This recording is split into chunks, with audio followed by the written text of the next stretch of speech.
So, I forgot to mention what dissociation is. Okay, picture a bubble, and some kind of resistance is hitting it and damaging it and splitting it up, and the bubble, it senses a disruption and tries to separate the poisoned part of itself away from it. Yeah, I just killed a couple of flies with one hand. But they were like fruit flies or something. Gnats. Anyways, the person who is dissociated is when the person splits away from the part of themselves that's damaged. It's like, let's say you're walking, your foot gets, you step in shit, and your foot's covered in shit, and you're just, that's not you. You're so ugly and gross, and you cannot exist with that. That cannot be a part of you. So you detach from it. And that's why some people don't remember the trauma. It's just a choice that life has to dispose of its trash. The only thing is, it can come back because, it's something a lot of people have known for it to come back, to be dealt with, because it's never really disposed of. It's just floating separately, and it has no home. It's still a piece of life that is damaged, and it's living, and it wants to be cleared. And so it will come back to its source, you, to be cleared. And some people run from it when it comes because it hurts and it's ugly, but you have to clear it because it will come back, even if in another life, because it forever exists. Now I know a lot of people don't believe in other lives, so you don't forget about that part. But what's for sure in a single life is that haunting things, once you've detached from them, will come back to be cleared. Because other than that, it's like denial and avoiding it.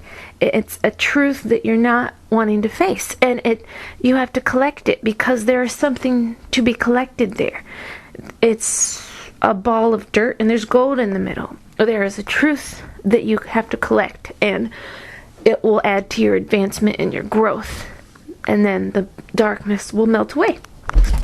But anyways, that is what it is, and it comes from an extreme pressure or resistance against your will, and that usually breaks you up into pieces because you're shattered. And it's very simple if you think about it. It's one thing that hits another thing, and it's broken, and the pieces where the pain is, it's ugliness, and you detach from all of that trauma.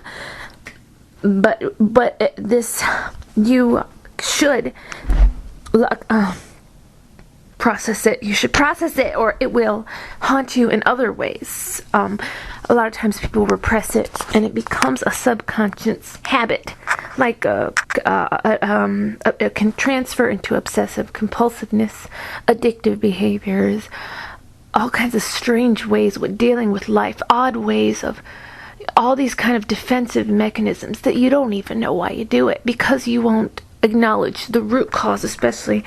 And it's not always our fault, because mine happened when I was an infant, is what I believe. It's the only way. And you know why? Because I've had it before. The tragedies that happened to me later, they helped me to process those. What I'm saying is, I had a tragedy as an infant. Then I dissociated. I was born, I was a kid, I was dissociated. Being separate from the world, I observed it, watched it, studied it. Then, as I got a little older, more tragedy happened. That tragedy wasn't responsible for my dissociation because I had it before that tragedy, and it helped me process all of that in a healthy way. And I didn't do any kind of denial or strange things because I felt I could take anything apart. And when that stuff happened, the dissociation, what is it really? It's being able to step out and examine And I learned, no matter what it is, you can always step outside of it. And it's a choice, it's a possibility that life has.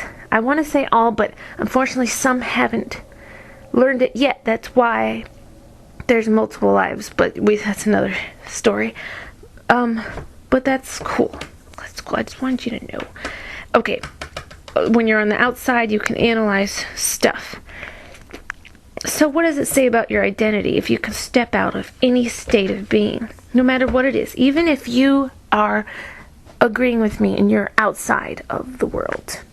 No matter what you feel, your reaction, let's just say you think you're better than everyone and you're sad because you're better. And you can't help that you're great and you're lonely. You can step outside of that feeling. You can step outside of all of it to feel absolutely nothing. And there's a difference. There's two ways to look at nothing. There's the void, and then there's freedom and all. And beauty, all things. There's two ways to view nothing. Is that it is freedom in all things, because there really is no such thing as nothing, literally, in science.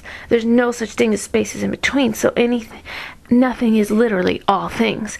So you can see it as all things, or you can see it as emptiness, which really isn't. It's just a feeling. You can separate from that too. You have full control. Okay, that's some more in dissociation.